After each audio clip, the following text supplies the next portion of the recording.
Okay, we'll start. Good evening, everyone. On behalf of the Department of English and Other Foreign Languages, SRM Institute of Science and Technology, Ramapuram campus, takes immense pleasure in welcoming you all to this one-day national webinar.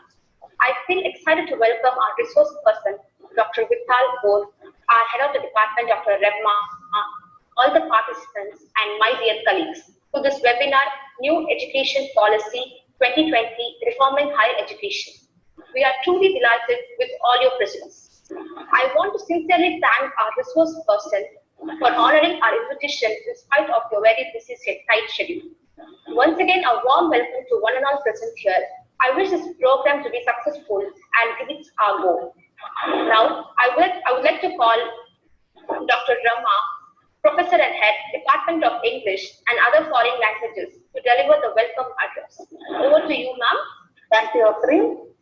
Happy evening all. So here we are, the Department of English and Other Foreign Languages, with another insightful topic which every one of us should have awareness about, MEP 2020. On behalf of the SRM Institute of Science and Technology, Ramapuram campus, I extend my very warm welcome to all the attendees. Well, after 34 years, I think, there is a change in the education policy in India with the introduction of the new education policy, that is MEP 2020. So far as I understood, this new policy aims at universalizing education in India, which I think they are trying to make it 100% for school education by 2030 and at least 50% for higher education by 2025. And please remember, this was not done overnight. The Indian government has consolidated feedback from more than 2.5 lakh village level stakeholders to at least 2 national parliamentary level committees over more than 50 months of consultations and workshops. And all in all, it definitely makes it very clear that the government's vision is to usher in some landmark changes to the education sector. They are also trying to do this by encouraging local languages to be the medium of instruction, then taking a multidisciplinary approach, reducing content by targeting more on core learning competencies. And what I really liked was they are trying to cover subjects, like yoga, Indian philosophy. So the onus is on the educators now to actually integrate these subjects like yoga, Indian philosophy, then I think these indigenous ways of learning in the syllabus. Anyway, I have shared my insights. However, we have with us today an expert, Dr. Vital Gaur, Head, Department of English, Sri Avagi Swami College, Maharashtra. Dr. Vital is a seasoned academician with some excellent credentials, and he is with us today to share his ideas on MEP 2020 reforming higher education. I thank you very much, sir, for your kind consent to share your knowledge and your resources with us, and I welcome you most heartily on behalf of our institution and our department, sir. And at this moment, I place on record my appreciation to my colleagues Afreen and Savita, the coordinators of this webinar, for the efforts taken by them. And may I now invite my colleague Afreen to present the resource person to the audience. Over to you, Afreen. Thank you, ma'am. So let us have a formal introduction for chief guest. So I'll introduce sir. Dr. Vital Gaur has been in the field of teaching for past 22 years. Presently, he is working as an assistant professor and head of the Department of English in Sri Havagiswami College, Maharashtra. He is a postgraduate in English from SRTM University and MPhil from Madurai Kamaraj University, then doctorate from Osmania University, Hyderabad. He passed the latest certification test and participated in the written and spoken assessment program for GET and TOEFL, conducted by the Educational Testing Services USA India Limited. He also completed a professional development course, Cambridge English Teacher Awareness from University of Cambridge, UK. He has developed e-content as a subject expert for 23 years, topics from British literature, American literature, Indian writing in English and English language teaching, and also gave 15 video presentations for UGC e-content development program by MHRD ICT sponsored project conducted by Educational Multimedia Research Center. English and Foreign Languages University, Hyderabad. His video lectures are being telecasted in MHRD Swayam TV channel. Number 1. In addition, he has also developed a language software titled Computer-Based English Language Training Program. In addition, he has been working as a resource person for UGC, HRDC, national and state level conferences, seminars, and short-term courses.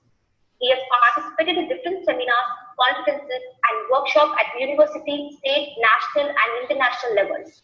27 research papers go to his credit, which he published in national and international conferences and in all journals also.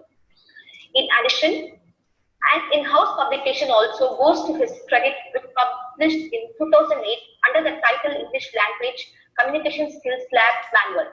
He has been the chief editor for NGI newsletter and thriving for 7 issues in a row. Over and above, he successfully worked as the convener 2009 SW2 for consortium of AP minority education institutions and conducted Andhra Pradesh state level counseling at 4 different centers for ECET, ICET, EMCET, and PGE CET.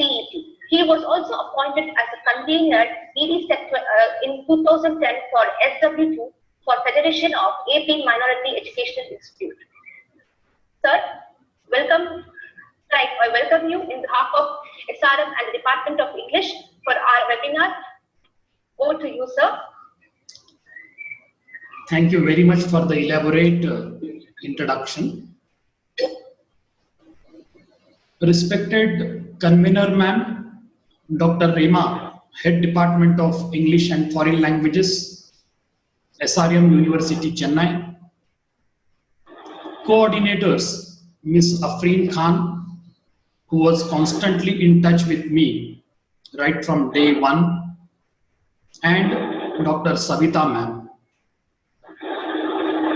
First of all, I would like to congratulate the organizing institution for taking up this subject for discussion.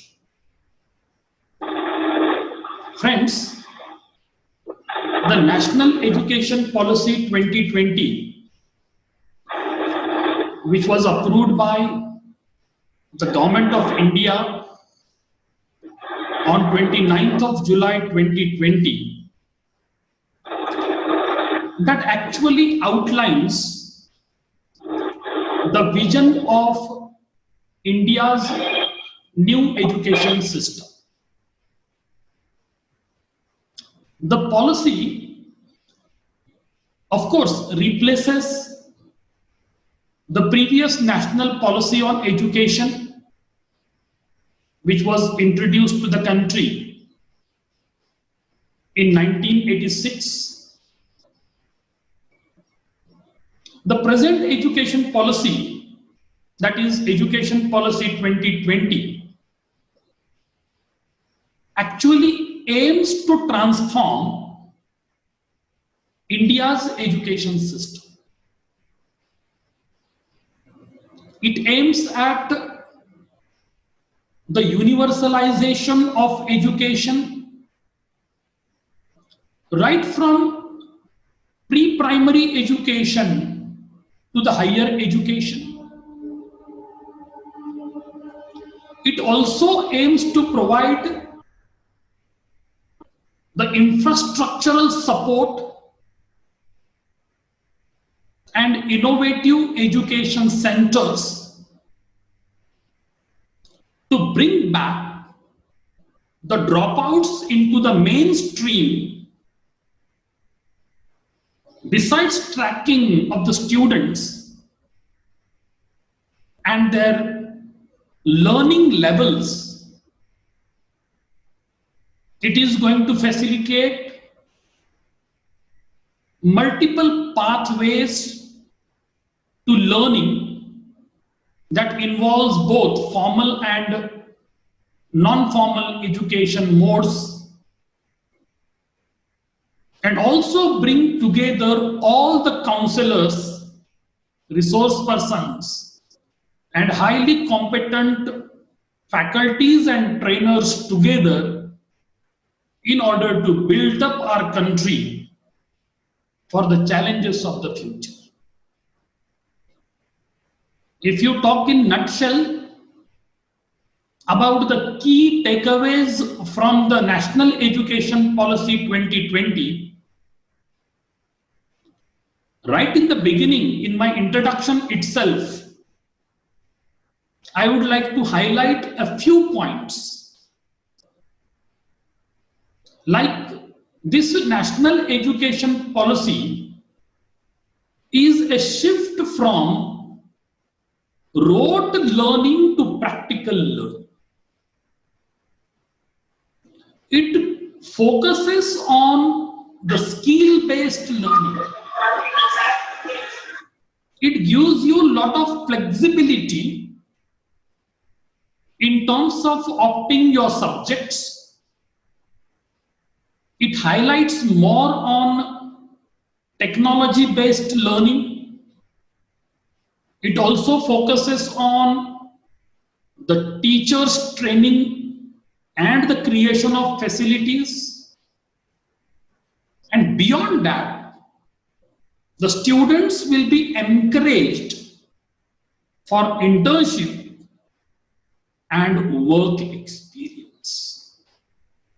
So these are the key takeaways from the National Education Policy 2020. But friends, the topic which is assigned to me is National Education Policy 2020 with a special focus on the reforms in higher education. That is, reforming the higher education. And of course, for another 50 to 60 minutes or so, I would like to discuss various points which have come out with a lot of deliberation in the formal system. So friends, here I present my PowerPoint on the topic National Education Policy 2020, Reforming Higher Education. So friends, as I said just before, the topic assigned to me is National Education Policy 2020, Reforming Higher Education. So friends, if you turn the pages of the history, you will find that we have experienced two national education policies so far. The first one in 1966 under the chairmanship of Professor D.S. Kothari, and that national policy was called Kothari Commission, or the policy was designed based on the recommendations of D.S. Kothari Commission. Then in 1986, another commission was formed under the chairmanship of Acharya Ramamurthy, and that commission was called Ramamurthy Commission. And till date, whatever educational system is here in India, it is the outcome of the recommendations made by Acharya Ramamurthy in 1986. Now we come into the present time, that is National Education Policy 2020, and the chairperson of this commission was Dr. Kasturi Rangan. And friends, today we are going to discuss how the reformations are going to take place, especially in the higher education system of our country. The Union Human Resource Minister, Honorable Ramesh Pokhriyal Nishank, released the National Education Policy 2020, and this policy is meant for the school education and the higher education as well. But this is for the first time that the government is going to make pre-primary education as the part and parcel of formal education. If you see till date, pre-primary education was considered to be the informal part. But from 2022 onwards, the pre-primary education will be treated as the part of our formal education system. And as far as the higher education is concerned, this policy has a very holistic approach that considers universities, colleges, and other higher educational institutions which are established all over the world. But before I begin with the discussion on the reforms, right in the beginning, I would like to tell you that there is no human resource ministry now in our country. This human resource ministry or the Ministry of Human Resource Development has been scrapped, and now we have the Ministry of Education. If you go back to the past, you will find that once upon a time there was Ministry of Education in the country, and I think now once again it is going to be replaced. Now just look at National Education Policy 2020. If you have a first glance, you will find that the entire policy document has 4 important parts. Part 1 talks about school education. Part 2 talks about higher education. Part 3 lets you know about the other key areas of focus, of course related to education system. And the part 4 is going to let you know how this entire policy is going to be implemented in the course of time. That is the making it happen. So this is the entire implementation part, I would say. So now let us look at all these aspects one after the other, so that by the end of my presentation you will have a very clear idea of the National Education Policy 2020 with a special focus on the expected reforms in the higher education. But before I talk about the higher education, I need to correlate the school education also. If you look at this school education and the reforms which are going to be introduced in the school education, you will find that the new pedagogical and curricular structure of education has been introduced. It's like 5 plus 3 plus 3 plus 4. You have the first 3 years for preschool or pre-primary education called Anganwadi, right? And then you have the 12 years of education in the entire school system. One more important thing here I would like to let you know, that the medium of instruction up to grade 5 and preferably till grade 8 and beyond will be the mother tongue or the regional language or the local language. So this sort of arrangement and recommendation has already been done in this particular respect. So if you see the tiers of school education, you will find that For children at the age of 3 to 6, they will have access to free, safe, high quality education at Anganwadis, Balvatikas and preschools. Stage 2, you have the fundamental and foundational learning curriculum for the age group of 3 to 8 years. So as I was talking about the stage 3, which is the preparatory school for the age group of 8 to 11 years. Stage 4, you have the middle school for the age group of 11 to 14 years. And the last stage in the school system is the secondary education from the age group of 14 to 18.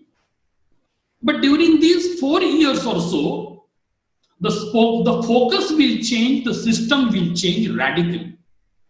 Like, we will have multidisciplinary study. The syllabus will be developed in such a way that there will be greater critical thinking possibilities. Similarly, the students will get a lot of flexibility in order to choose their subjects. So this sort of change will take place right at the school level. And I think later, once you come down to the next stage, automatically students will be well prepared for that. So let us look at this slide now. This is the previous academic structure according to 1986 recommendation. We had a 3-tier system, 10 plus 2. But now the new pedagogical and curricular structure has been introduced. And there are 4 tiers now. You have the foundational stage, preparatory stage, middle school stage, and secondary stage. So once the product is coming out of the school, of course, through certain evaluation system of different boards, there were some rumors that the boards are going to be scrapped, but that is not the case. Board examinations and school examinations will continue, no doubt about it. This will remain to be the part and parcel of the evaluation system. But the school exams will be held only for 3 levels. Classes 3, 5 and 8. So in the course of first 8 years, you will have your evaluation only for 3 times, that is class 3, class 5 and class 8. This assessment will shift to a formative style which encourages higher order thinking skills, critical thinking and conceptual clarity of the subjects. And this is the vision of the committee that has really recommended this kind of educational system for school. If you go beyond that, you will find that the board exams will definitely continue, but the kind of importance which is given to the examinations will be minimized, and these will be designed for the holistic development of the learners. The board exams will have less stakes, and altogether you will find that the students will be allowed to take board exams up to 2 occasions during any given school year. So this sort of flexibility will also be there in the school education system. Now going forward, and straight away I am trying to take you into the higher education system. Once the students complete their schooling till intermediate 2nd year, then we will get this output of the schools, the product of the schools, entering into the higher educational arena. And here you have few very important, very crucial points to be discussed. As all of you are familiar to this NTA, National Testing Agency, that will conduct a common college entrance examination twice a year from 2022. So just another 1 year to go. If at all the conditions are better, then probably this National Testing Agency will get into the picture, and that will conduct common entrance examination for admission into the higher education institutions, and it will be conducted twice a year. Now there is another important consideration as far as higher education is concerned, because all the institutions are really worried about the dropouts. So midterm dropouts will be given the option to complete the degree even after taking a break. Maybe because of financial conditions or any family issues, or maybe because of any reason. If at all there is a break in the education, the opportunity will be given to the learner even to join the institution, not one particular one, but any institution, depending on the subject that he has chosen right in the beginning for learning, then he can continue that education further. Third important issue that I would like to raise here is bachelor's program will be multidisciplinary in nature, and there will be no rigid separation between arts, commerce, sciences, and so on. Just before in the introduction, Honorable Head of the Department, Rema ma'am, pointed out that the Indian arts, Indian languages, Indian culture, and the subjects like yoga and all, they will be promoted at all levels. And the fourth point that I would like to mention over here is the Master of Philosophy, which was a very popular degree in our country, or even today it is popular. This is going to be scrapped and will be discontinued. Presently, those who are enrolled for the course, they will complete their courses and the degrees will be valid, no doubt. But probably from 2022 onwards, there will not be any MPhil program all over the country. So these are the four issues that I found as far as higher education system is concerned. Now look at this slide. I have taken it from MHRD Government of India website. Now it is called the Ministry of Education.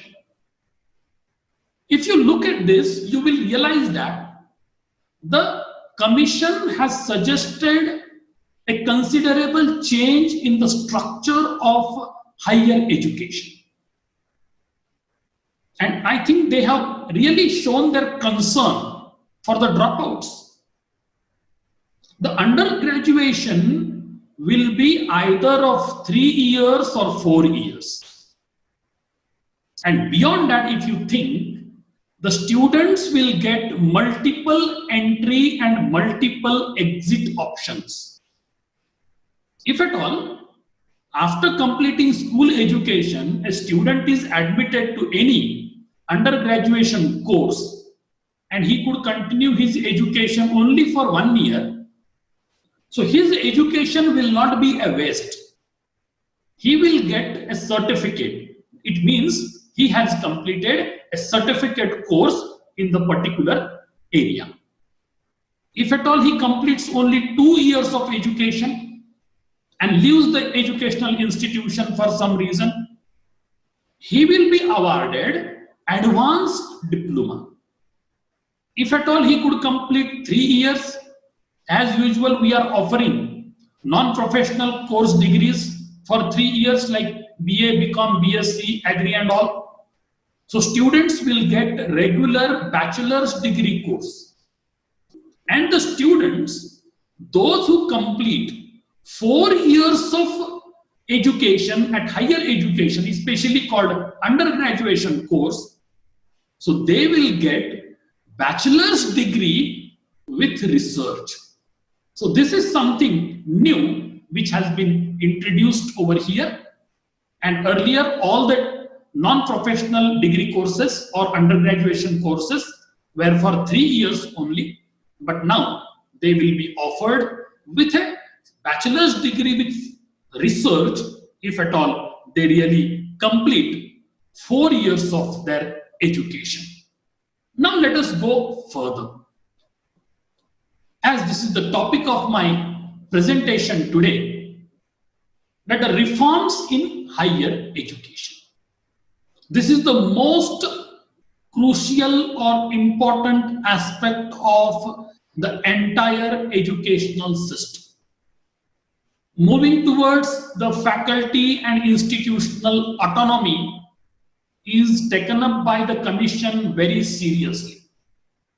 Higher education institutions across the country will offer programs in local and Indian languages. Now you see, this is a very radical change in the medium of instruction in all the educational institutions scattered all over the country.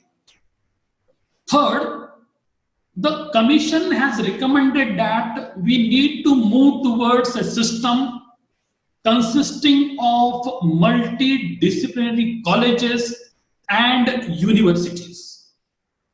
As I said right in the beginning, that you don't get, in future, the colleges like Arts College or Commerce College or Science College, because each institution has to offer a multidisciplinary courses. The student will get an opportunity to take a subject from commerce, to take another subject from science, and to take one more subject from arts. And this way also he can complete his undergraduate course. One more recommendation that of this commission is phasing out all the institutions offering single stream, and all the universities and colleges must aim to become multidisciplinary in nature by 2040. See, this is a long-run recommendation by the Commission, but one important thing you might have noticed over here, phasing out all the institutions offering single stream. If at all your college is offering, okay, you have your college called the College of Arts, so it will be phased out. Either you have to adopt the multidisciplinary system offering multiple courses from multiple streams, or else it will be phased out. So now this is the time to change ourselves. The different managements have to think about it very seriously. They have to go for recruitments of different faculties and offer a multidisciplinary course having the subjects from commerce faculty, arts faculty, and the science faculty as well. And one more very strong recommendation by this commission is every district must have at least one university, and if it is not really possible due to different reasons, there should be a nearby university to the students of the respective region. So this is also going to happen, but it will take a lot of time that you are going to really establish a number of universities district-wise, right? But you have a long-run, motive behind this. Another thing is the establishment of a national research foundation. Of course, in order to fund the outstanding peer-reviewed research and to actively seed or to provide a seed grant for research to the faculties working in colleges and universities. Another important reform that you will find very shortly, that there will be a governance. Of course, even today there is a governance, but in future, the kind of policy that the commission has recommended is there will be a light governance with a tight regulation. See the kind of, terminology that they have used. Light governance, but with tight regulations, and that too by a single regulator for higher education. Presently, you see, medical courses are coming under one institution. Pharmacy courses are again coming under another apex body. Technical courses are coming under one particular like AICTE body. Other courses are coming under UGC, University Grants Commission. So presently you have stream-wise or educational arena-wise apex bodies which are controlling various institutions scattered all over the country. But this commission has recommended that instead of having multiple number of apex bodies, we will have a single regulator, and now they have recommended for establishment of a higher education commission, and everything will come under that. So probably after a few years or so, you will not have UGC or AICTE kind of thing. Another recommendation that they have made is revamping curriculum, pedagogy, assessment techniques, and the student support system. And they want to really enhance it by considering the learner-centric approach. Because presently, whatever educational scenario we could notice, it is found that it is really partial towards the students, right? So now they are going to recommend that it will be a student-centric approach fully, and student support has to be enhanced in the course of time. Similarly, the courses should be always career-oriented, because presently we are producing engineers. Okay, we are producing the students or the qualifieds from Faculty of Arts, Commerce, Sciences. But what about their professional development? What about their career opportunities? So that is all there in question. So career progression, not of the students only, but of the faculties is also going to be considered over here as we go for a career advancement scheme now, CAS, right? And we get our promotions one after the other in the course of time. So the commission has also taken into consideration the expectations of the faculties. They are ready to provide you a better infrastructure for research, and they are ready to consider your services rendered to the respective institution and as a whole to the country.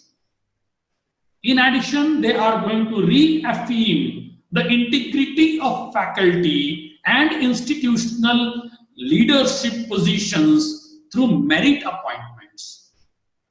So maybe presently, there are several institutions having their own ways of appointments and all. The government is planning to control it, and that should be based on merit only, instead of your personal contacts or political contacts or somebody's recommendations and so on. So this sort of recommendation is also strongly made by the commission. Now you look at this slide that I have taken from Ministry of Education, Government of India, that they have talked about the Shikshak Pearl, and they are going to introduce a credit mechanism. They are going to introduce the academic bank of credit, and this is going to happen in our country for the first time. So you will have an academic bank of credit that shall be established to digitally store the academic credits earned by various students while learning in different recognized higher education institutions in our country. So probably you might have heard about that the UGC and several universities have already recommended that if at all a student completes a typical course or a particular course called MOOC course, Massive Online Open Course. So he will be entertained, he will be considered for certain credits. Now the government is going to initiate with a national level academic bank of credit. Once you gain your credits in one particular institution, shifting to another institution is really a problem in these days. Okay, you have to approach to your mother institution first, take the permission, then go to the university. For 3-4 times you have to pay a visit to the university in order to take your official permission for shifting from one university to another university. If you go to the another university, that university will start the process of evaluation of your documents, and finally they will come to a conclusion whether whatever credits you have scored earlier, whatever subjects and marks you have gained earlier, whether they are equivalent or not. So in the near future, once this academic bank of credit is going to be established and it will start functioning, this sort of problem won't be there. So this is going to be a very considerable shift, what I personally feel, as far as the educational system in our country is concerned. Now you see, there are a few expected reforms also.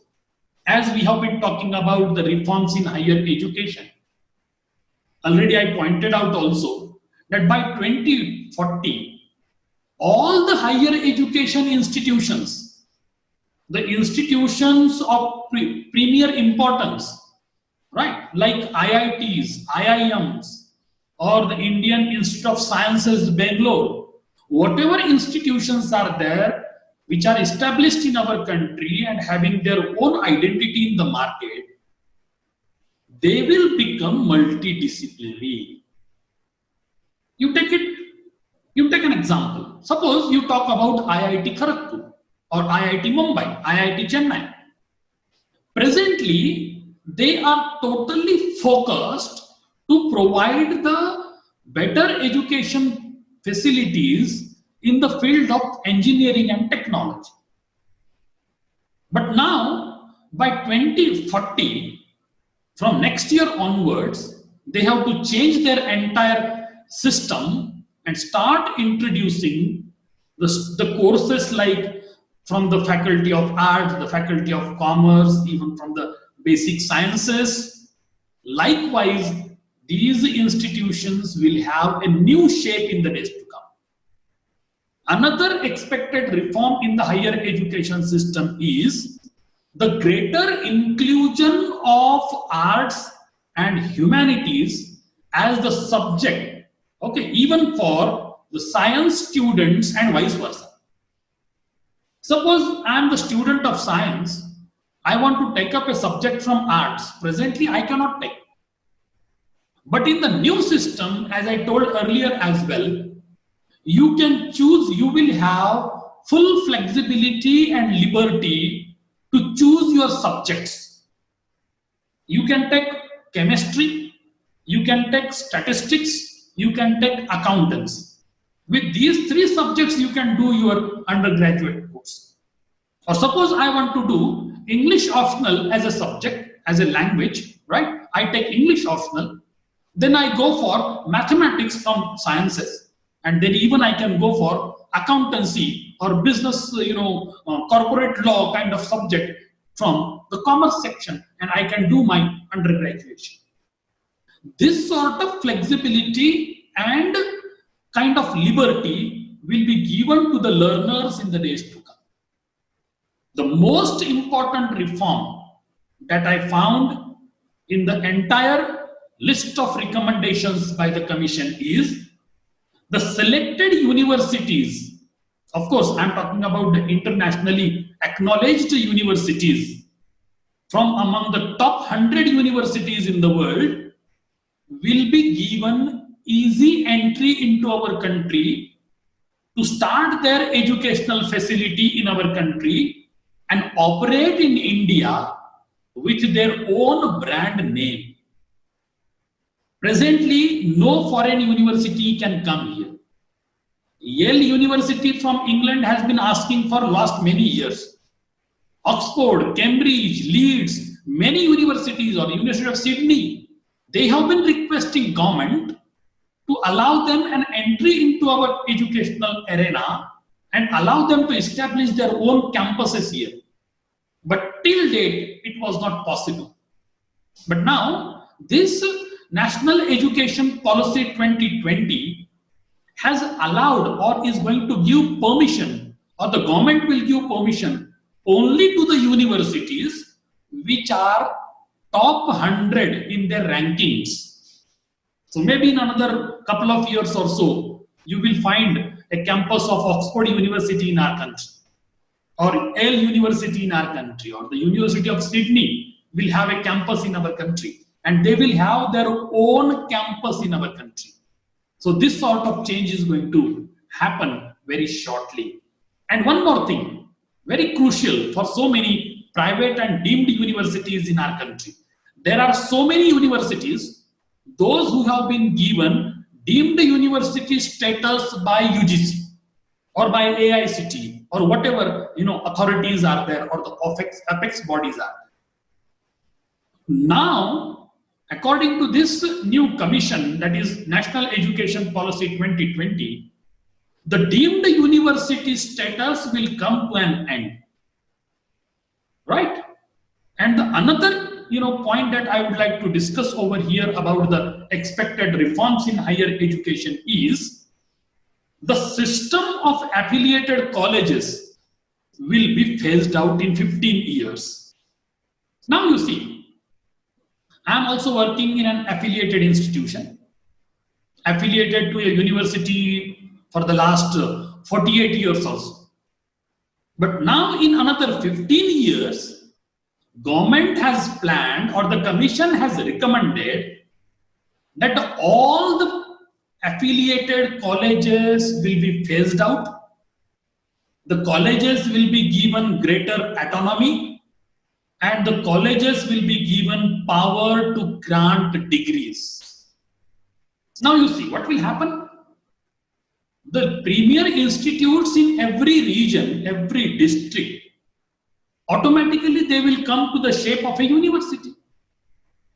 Once they get their complete autonomy, once they get the power to grant their degrees, it means they will have the independent status as a university.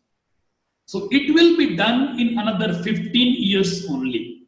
So you can assume that in another 15 years or so, you will not find even a single affiliated college in our country. So this recommendation is also very strongly made by the commission. Now you look at this slide that I have taken from MHRD, Government of India. They are going to introduce technology into education, and already it is there, no doubt. But if you really come to the small regions or the countryside or the rural colleges, the technology is yet to reach as expected. So the commission has strongly recommended the use of technology in teaching, learning, assessment, education planning, okay, then your administration, management, regulation of different colleges, institutions, universities, so on and so on. And in the view of doing all this, they have planned to establish National Education Technology Forum, and that will look after all these developments all over the country. Presently, you know about MOOCs, massive open online courses, right? And recently, UGC has also, recommended one more thing, that during these pandemic situations, you can complete your 70% of the course offline and 30% of the course online. And there won't be any impact on their education and the degrees to be awarded. So in the days to come, massive open online courses will get more acknowledgement, more acceptance, and they will be inducted in the formal system of awarding degrees. So the credits will be counted for awarding degrees. Divyang friendly educational software will be developed by the government, and that will take care of the Divyang or those who are physically challenged. Similarly, e-content in various languages will be promoted. As in the introduction itself, ma'am has told that I was the part of UGC e-content development program conducted by IFLU Hyderabad, and they conducted entire program in their own campus at Educational Multimedia Research Center. So likewise, they will conduct the e-content, or they will develop the e-content in various languages in our country. So in regional languages also, the e-content will be available based on or developed on different subjects. Similarly, they have a vision for it, like they want to meet the 21st century challenges. They want to establish virtual laboratories also, because all highly sophisticated, high-end instruments cannot be made available in the small areas, remote areas. So if at all the virtual laboratories are established, the students and the teachers can get easy access to it. If not physically, at least virtually, so many things can be done. As presently, you are listening to me, or I am addressing to you all based on this virtual platform. Beyond that, the online assessment and examination system will be established in our country, and it will be properly streamlined in another couple of years or so. Now just move forward. As I discussed about the multidisciplinary education, now I would like to talk about a few more points in this respect. As far as the multidisciplinary approach of education is concerned, you will have a lot of flexibility in your curriculum. Creativity will be inducted, and a lot of combination of subjects will be introduced. Integration of vocational education is also on their agenda, because unless you are trained for some of the other skills or vocational subjects, I think the product won't be useful for the society, for the country as well. Probably they have this particular vision in mind, and accordingly the integration of vocational courses into education is going to happen shortly. So far the open and distance learning system is concerned, emphasis will be given more on online courses. Digital depository will be established. Improved student services will take place, and credit-based recognition of MOOCs will undertake shortly. So all the universities, entire system will run after it, and they will identify which are the MOOC courses having certain value, having certain meaning, and once a student is going to complete a particular course which is recognized and recommended by the respective university, so automatically students will get due weightage for that, and that completion of course will be treated as certain credits to the student. Similarly, mentoring mission is also there on the agenda of the commission.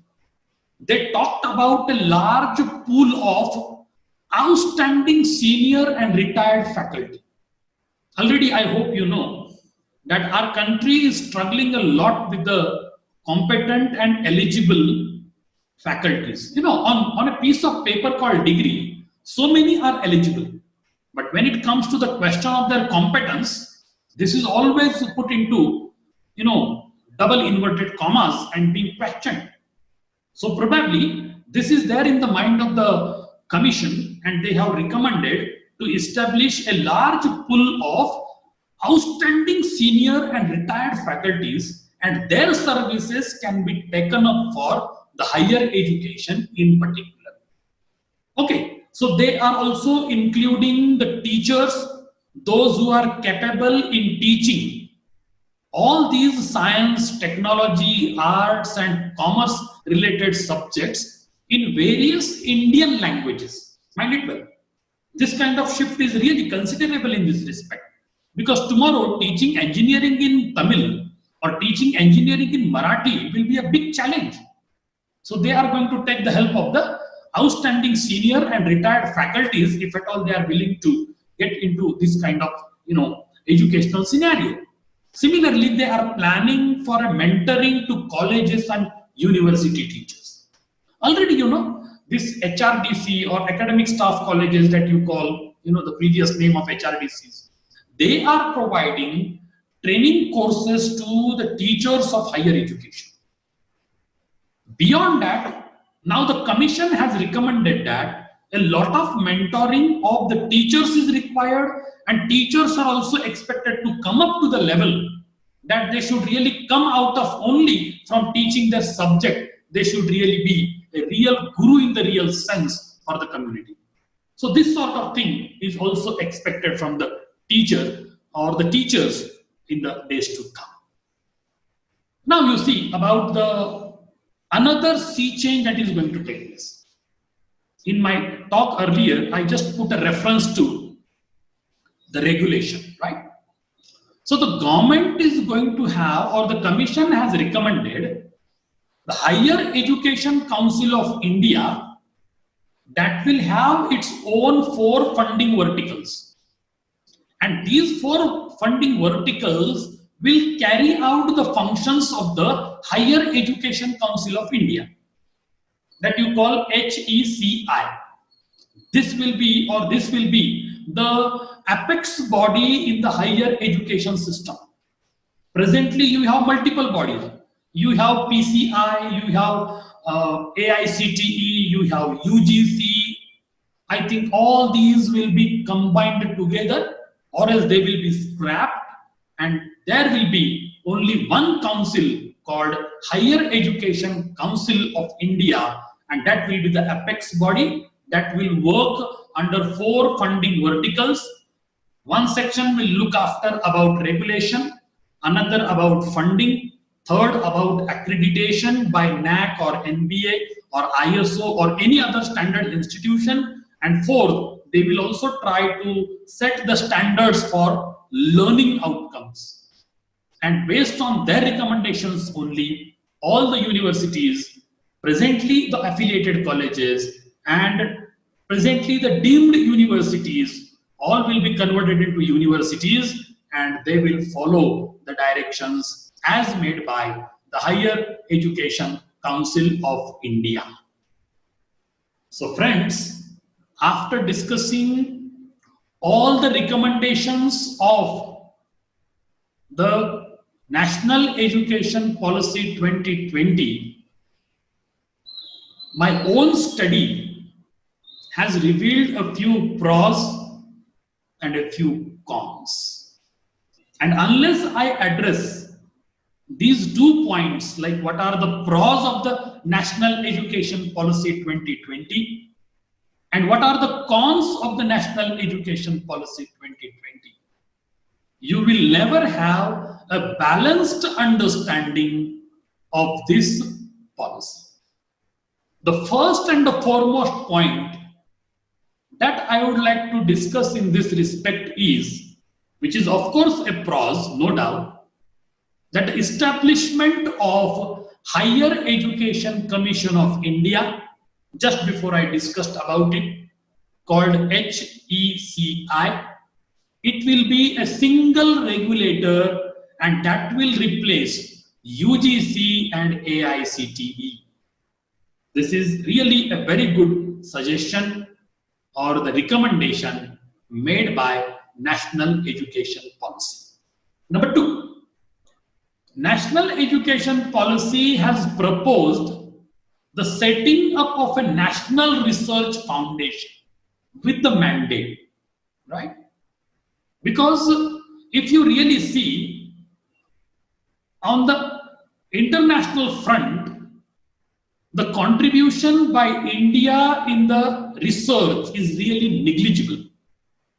And probably the government has really taken this aspect into consideration, that our faculties, our system should be Pro for Research Foundation, and the National Research Foundation will particularly look after the high-end, high-quality research in science, technology, humanities, and all subjects whenever possible.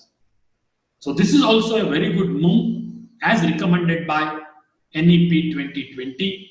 Third, the policy has proposed the setting up of a National Educational Technology Forum. You know, when it comes to the urban colleges, I think they have their infrastructure to some extent, and now they are used to the technology. But when it comes to the small taluka places, or the rural colleges, or the colleges located in the remote areas, where the technology is still a faraway thing, I think this National Educational Technology Forum will proactively work and create a kind of infrastructure for all higher educational institutions in our country. Depending on their need, the things will be provided, and automatically highly technologically oriented infrastructure of education will come up.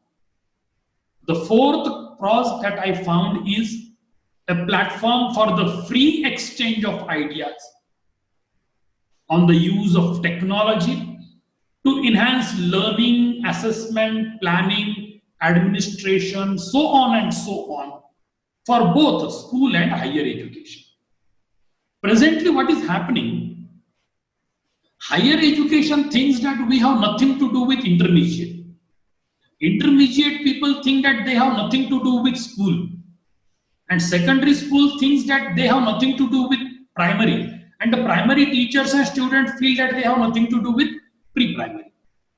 But now the government is planning to bring each and every stakeholder of education, right from pre-primary to the optimum degree that you get from the higher education like PhD or DLET.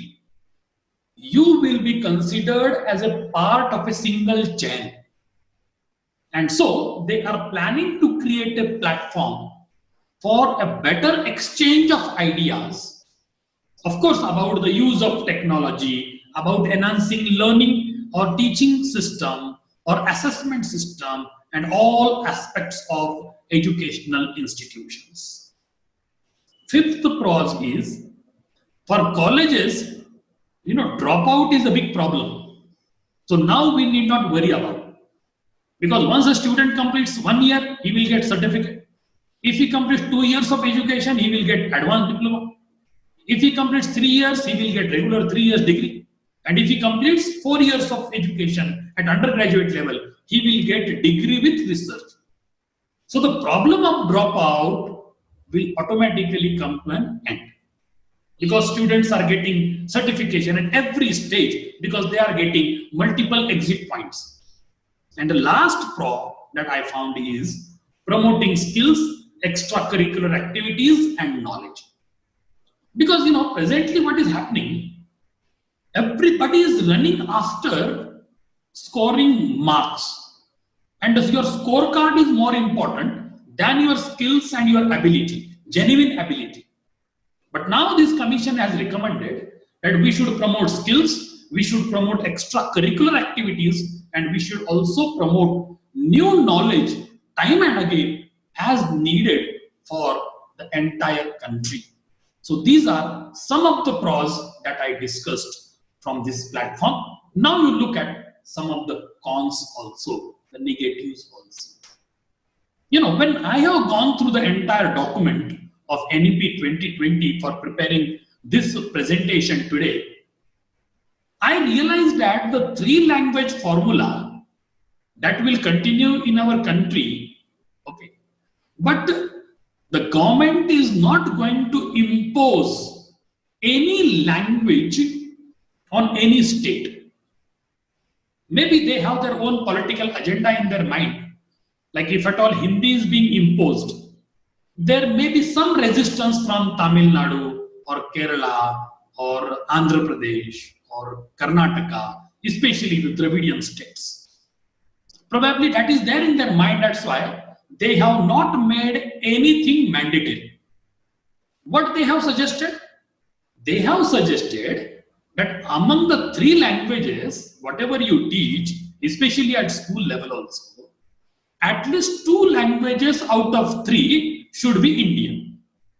Suppose you have your own educational institution in Tamil Nadu, right? And you may have a bit of resistance for Hindi. So you don't like to introduce any of the languages, then you can do one thing. You can have one language that is English, no problem. Now remaining 2 should be your Indian languages. Then you may go for one Tamil language and another Malayalam language. Likewise, any combination, but there should be the combination of 2 Indian language provided one another language. So you may go for English, you may go for French, you may go for any other language, right? That whatever that you want to introduce, you can introduce. But out of 3, 2 languages should be any Indian languages as recommended and there in the statutes of the country. See, this is really big problem in the days to come to decide on this topic. So that's why I found it a con. Third, education field is being made open for international institutions to establish their campuses. As I discussed about it, that Oxford, Yale University or Cambridge University, they will have their own full-fledged campuses. Now you tell me, once all these universities from foreign country, which are being top rank holders all over the world, once they come over here, do you think that the higher education, that too in Oxford University or the campus of Cambridge University, will be within the reach of a common man? I don't think so. And what will happen?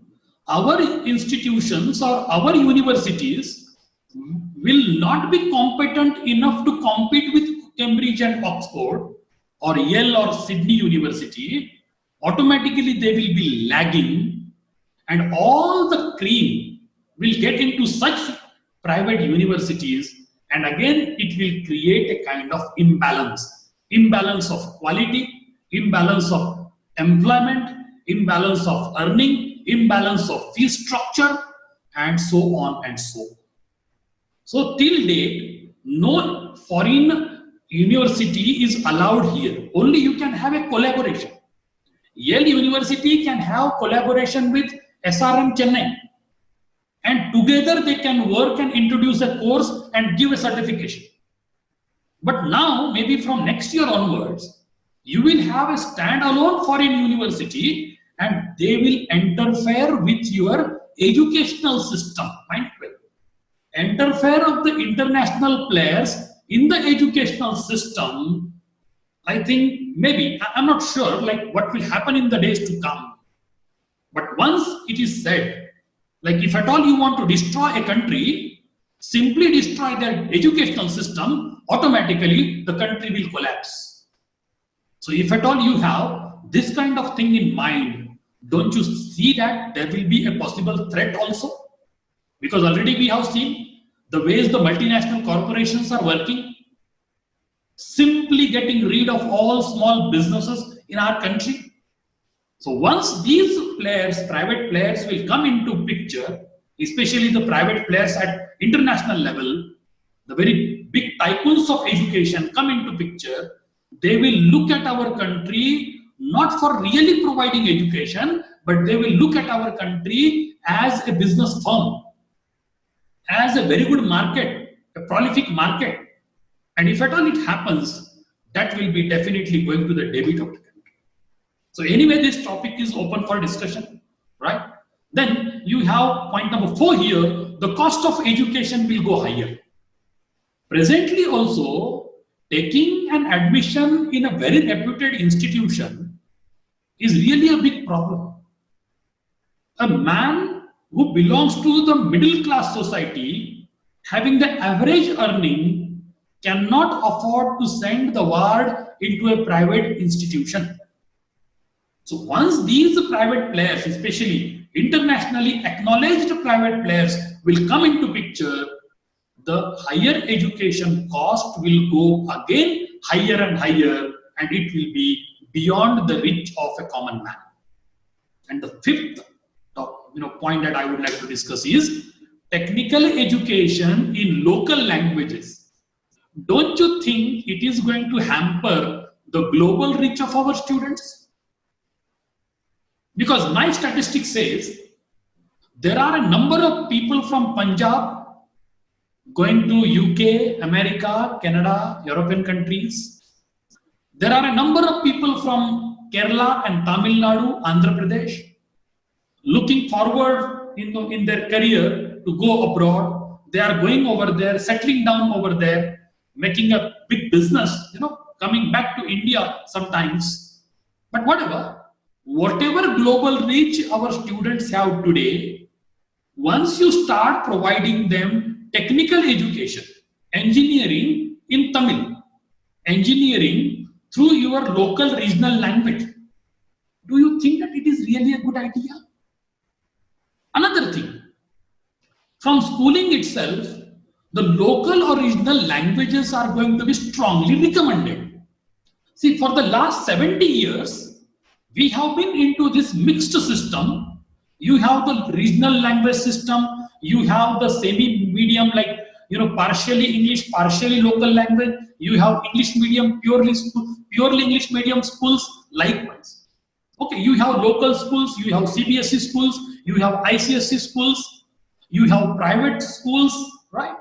Different organizations are offering a better educational platform here, and we have really come up well in the course of last 70 to 73 years or so. And if at all you go back and start educating our students with local language, don't you think that the students will definitely face problem in the near future, and whatever wings they can spread at international level, they are going to be cut right in the beginning.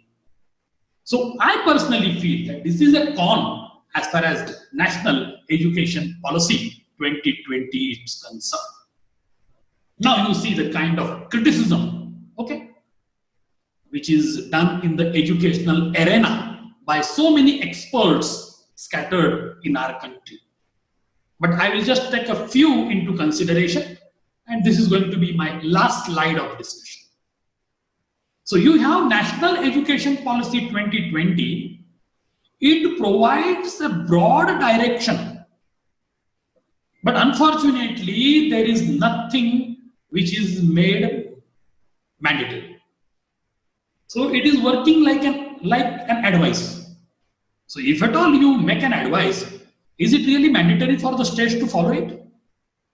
Because education is in the concurrent list, right? Central government cannot have monopoly, state government cannot have monopoly. It is into a concurrent list. So if at all any implementation is to be done, central government has to do a lot of collaboration with the state, and that is the collaboration of the state and center can effectively implement this policy. Suppose a state government having a different vision about education, and whatever policy is recommended by the central unit, it does not match to their ideology, that state government may not cooperate the central to implement the policy.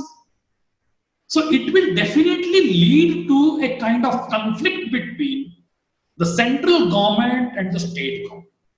Anyway, let us see what happens in the days to come. Promoting private players and foreign universities. Already I expressed my opinion, and there is a lot of criticism by the experts in the field, and they are also of the opinion that the foreign universities and the private players, especially international private players, should not be allowed into the educational arena of our country. Because the foreign involvement in education is really a matter of worry. So higher education, one more recommendation which is made by the commission is, today, as on date, we are getting grants from central government, state government. For every pay commission also, central government pays one particular part, other part is being borne by the state government. And likewise, all these things are managed very finely. But a higher education can become, in the days to come, it has become grant based, but now it is going to be recommended as it should be a loan based. Now you tell me one thing, which institution will really think that, okay, take up a loan and do something? Grants are provided by the UGC or by AICTE, by any other, financing unit. We take the grant, we just contribute 10% from our end, from the institutional end, and then we create some, facility for our learners. But if at all the government is going to take back their hands from grants and introducing a loan system, I think that is really not a good idea. And the last point is, the government has set up a target of 2040 to implement the entire policy. Now you just apply your own logic and conjecture and think whatever is set up in the course of last 70 years or so, can it be changed in another 18 years or so? So this is a big question. So what I personally feel that I tried my level best to address this topic, that is National Education Policy 2020, reforming higher education in our country. So I'm really thankful to the organizing institution for giving me this opportunity to share my views on this topic. Thank you very much. So thank you, sir, for the wonderful presentation. Thank you very much. So we move question and answer session, sir. Yeah, please proceed. Yes, sir. Participants, do you have any questions? There are a few questions in the chat, Afreen. One of the questions asked by Madam Krishna Priya, why did the central government withdraw the 4 years integrated B.Ed course? That is the question asked.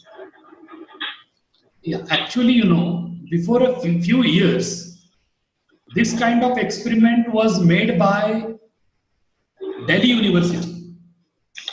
And there was a lot of criticism also, that why did you disturb the setup of the degree course, whereas all the non-professional degree courses are for 3 years, whereas the professional degree courses like B.Tech, BE, MBBS or B Pharmacy, okay, these are for 4 years.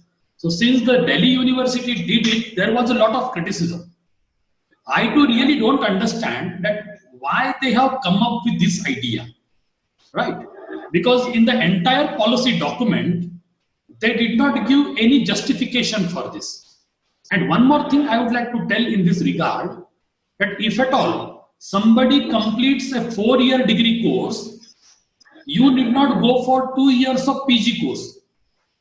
You need to do only 1 year PG, and directly you can get into research also. Since they have scrapped the MPhil course, which was there in between the PG and PhD, but now they have introduced the research kind of concept right at the degree level.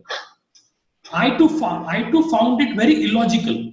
As a teacher, I found it very illogical, because students are not really, intellectually grown up to really understand what the research is all about. Only after PG, we have a concrete knowledge of our subject that we studied or taken up for PG. Then we start thinking minutely about further research in one particular area of our subject. So I don't understand how this thing is introduced, and that too they are calling it, undergraduate degree with research. So after doing a project, do you really call it a research? After doing, a small thesis or a dissertation of 50 pages, do you really call it a research? The undergraduate students really do have the ability of understanding what the research is all about. So is it going to really support the research concept as they talked about initiating the national, foundation for research? And if at all they initiate this one, I don't know how the implementation will also take place, because we have no clear idea as given in the national policy document. Let us wait for some time, and once this is being introduced, because from 2022 onwards, you will have your first batch of degree. So you have to wait for 3 years. Let them complete 3 years of their undergraduation. Then they will get into 4th year. Maybe by that time, we will have a clear idea of this research activity. Thank you, sir. Mr. Tapan Kumar, I think that answers your question also about the scrapping of the MPhil. Yes. One more question by the same participant is, can a state alone decide that they will not implement it? And yeah, already I told you, see, education is not the only concern of the state or the central. This subject constitutionally is the responsibility of both. So whatever reforms the commission has suggested or recommended, and the recommendations have already been accepted by the government, now it has become a policy document of the government.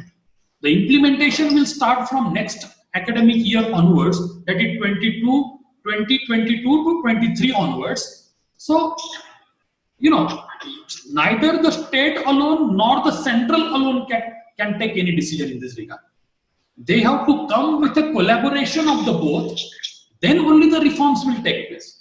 And that's why they have set up a long-run target up to 2040. They are planning to implement the entire policy. Thank you, sir. Please. So the next question is, can you talk about the implementation of NEP 2020 as expected in the future? What would be the amendments or changes that we could see? Could you speak about that? See, already I discussed for the last 1 hour or so about the expected reforms. I use the word also in my PowerPoint presentation. Expected reforms. Do you think that any government can make a sea change in the system in a day or two, in a year or two? No, it is highly impossible. The government has its own policy of inducing few originated Indian things, or the things which are originated in India. I hope you remember about the University of Takshila, right? Once upon a time, India was the hub of education and it was mentoring the whole world.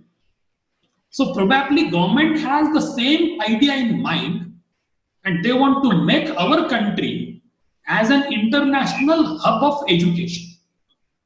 Right? As far as the implementation of this policy is concerned, the 4th part of this policy document talks about making it happen. But what I think, this is simply on a piece of paper now. The government will have its own, human resource involved into, and one after the other, they will definitely introduce this policy to be implemented systematically. But all these recommendations cannot be, brought into reality in a year or two, and no government can do it. Okay, so I cannot right now tell you that how will it be implemented. Presently, discussions are going on, panels are being made ready, or the faculties are being trained, the people are inducted into different committees as required for the implementation of this National Commission policy. And maybe in another 1 year, or by the time when we commence with the new session next year, we will have some idea about the implementation of all these things. Thank you, sir. Sir, I have a question, which was talked about a lot. In fact, it is a debatable question. I would like to know your views on it. The NEP 2020 will create different categories of teachers, some focusing on research, others on teaching. So will this categorization actually help the teaching learning process, especially at the level of higher education? since teachers are not always expected to teach only the prescribed syllabus, we are supposed to go beyond the syllabus, and we are supposed to research, and we have to be good at that also. So will this categorization help the teaching learning process at the higher education? Yes, of course. See, unless the highly capable, research-oriented minds are getting into teaching, do you think that we will be able to encourage our learners to get into the research with the utmost capacity possible? So this sort of integration will definitely help us. There are a few people, those who are really very good at fundamental research, and they are into academics, right? But there are some people working in the industry also, those who are very good at communicating their ideas, their first-hand experience of industry. So this sort of integration among the teachers and a kind of industry-academia relationship, it will definitely create a new upcoming platform for all of us.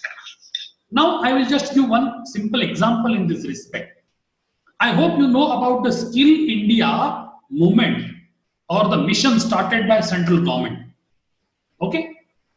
They have inducted a number of faculty members, a number of teachers from school and the faculty members from higher educational institutions as the mentors, resource persons to implement that project, that mission.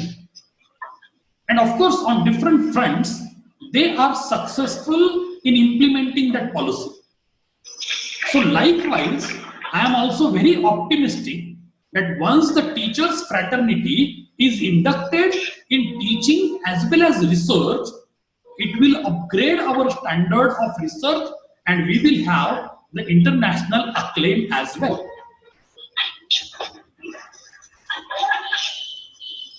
Thank you, sir. With that, we will come to the end of the Q&A session as we have a formal vote of thanks after this. We will get back to the participants who have asked the other questions after discussing with sir at a later time. Thank you all. The recording of this live recording will be available on our department YouTube channel as well. So you can watch the entire session once again. Ramana, shall we move on to the vote of thanks? Yes, Walter, I just wanted to personally thank the resource person. Sir, thank you so much. I think it was so exhaustive that you gave us so many, and especially what was very interesting was the last analysis of the pros and the cons, which really made us think a lot, because we have done a superficial reading of the entire NEP, but when you went into great depth, and when you could give us this wonderful, food for thought, I think from the bottom of my heart, I must express my heartfelt thanks to you, sir, for sparing your time, your knowledge and resources with us. Thank you so much. And thank you very much for the opportunity, ma'am. And unless we really address this point holistically, by considering the positives and negatives, but I personally feel that no topic will really be addressed properly. We have to do that. Definitely. Thank you very much. Definitely. I think we can go for the formal vote of thanks. Please. Thank you, sir. I kindly request my colleague, Dr. S. Savita, to deliver the vote of thanks. Over to you. Thank you, Walter. Good evening. On behalf of the Department of English and Other Foreign Languages, SRM Institute of Science and Technology, Ramapuram campus, I take this opportunity to propose vote of thanks to our esteemed speaker, Dr. Vital Gour, whose talk on the topic NEP 2020, Reforming Higher Education, is so very relevant in the present situation.